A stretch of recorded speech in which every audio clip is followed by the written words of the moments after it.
So many years ago, there was this guy who beat up his girlfriend and sent her to the hospital, and then 3 of his classmates thought that he basically was getting away without real punishment, so they decided to take justice into their own hands. One in particular being a girl who had spent much of her life in and out of women's shelters because of what her mom was going through with abusive relationships. And so she personally felt that she had to show this guy that there is consequences to beating up on women.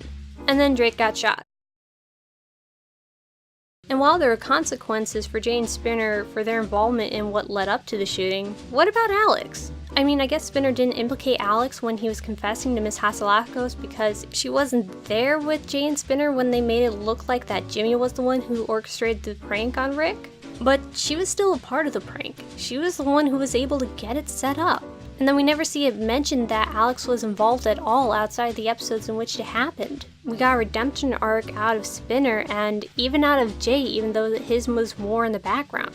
While my cynical mind wants to think that the reason why Alex didn't get in trouble was because they had other plans in mind for the character, and so getting her kicked out of school would then ruin those plans, which is a pretty big plot hole to just leave open. But in the end, it's not the worst. I mean, we did get a lot of really good stories that we wouldn't really be able to tell with a different character.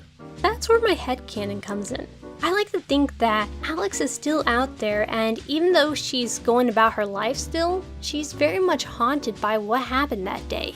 Even though she wasn't there in the bathroom and directly led to Rick shooting Jimmy, she was still a cause of it. It was pretty clear that the mustard and feather prank led into the shooting, so that would probably be enough to haunt Alex for the rest of her life. Perhaps that's why she keeps sort of shooting herself in the foot anytime things are starting to go well for her. She goes back to high school to raise her marks, and yet doesn't pursue university. She just sort of stagnates. She doesn't even look for a job, essentially floating from here to there, waiting for time to pass. Maybe that's part of the reason why she has trouble planning for a future. Maybe she doesn't think she deserves a future. Or maybe she thinks that karma is going to get back at her someday for what she did.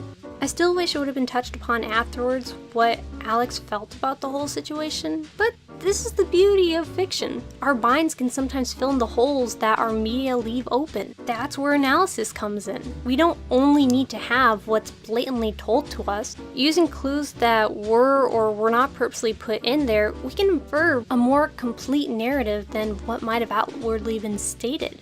And that's what I love about Degrassi. It leaves a lot of room for imagination and trying to figure out yourself what sort of circumstances would lead to the things that we see happening. Just like with Jay's growth, we didn't necessarily have Jay-centered episodes, but if we watch him in the background and look at how he changes with each season and how his interactions change over time, we can see when he's truly bothered by something like breaking up with Alex, or when for once he's really serious about a girl, or when seemingly throwaway lines explain his whole backstory, how his mom was basically one of many wives to his dad and he didn't have either through most of his life. Everything really is more fun if you think deeply about it. Thank you very much for consuming this video, and until next time.